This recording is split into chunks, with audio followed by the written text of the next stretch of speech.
got into Bitcoin early because that cryptocurrency is still on a tear. It actually crossed over into record territory last night, moving closer to that $8,000 mark.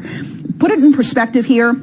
If you invested just $3 in Bitcoin in 2011, you would have enjoyed a 250,000% return. Now, Rick, I know you surveyed some early Bitcoin investors and you came across interesting stories, including a teenager who's made quite a killing, huh? Yeah, this was fun talking to these people. I talked to a teenager named Eddie Zillen. He lives in Ohio outside of Cleveland. When he had his bar mitzvah 5 years ago, his parents gave him $5,000 as an investing fund. And they thought he's a smart kid, he's a serious kid. They thought he'd start dabbling in the stock market. Instead, he started investigating the blockchain, and he's made investments in Bitcoin and Ethereum and some other things like that. He put in some of his own money he earned from summer jobs and stuff like that. So from a $12,000 principal, he's got well over $500,000 now in cryptocurrency accounts. He just started a company which does advising on crypto investing and things like that. And he's 18? And he's 18 years old. Oh my. Why are we seeing such explosive growth? Because of course there's talk that, hey, look, this is just a bubble.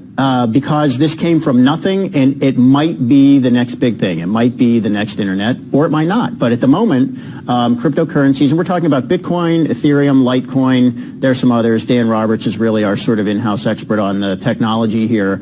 And a lot of people don't understand the technology, but people are increasingly realizing something big might be going on here, and the returns are just phenomenal. Bitcoin... up 280% in just 6 months. That's right. Ethereum is up something like 3,000% just this year. And if you could buy that, if you were paying attention to this tiny corner of the investing world, which was almost like the dark web of the investing a few years ago, and you started buying this stuff, it was cheap then, it's not cheap now, and people have made a lot of money off this. The CME says they're going to offer futures. Right. There's talk of Bitcoin ETFs. My own podiatrist said, should I start having Bitcoin in my portfolio? Are Americans becoming more comfortable, at least with the idea of including this cryptocurrency in their portofolios?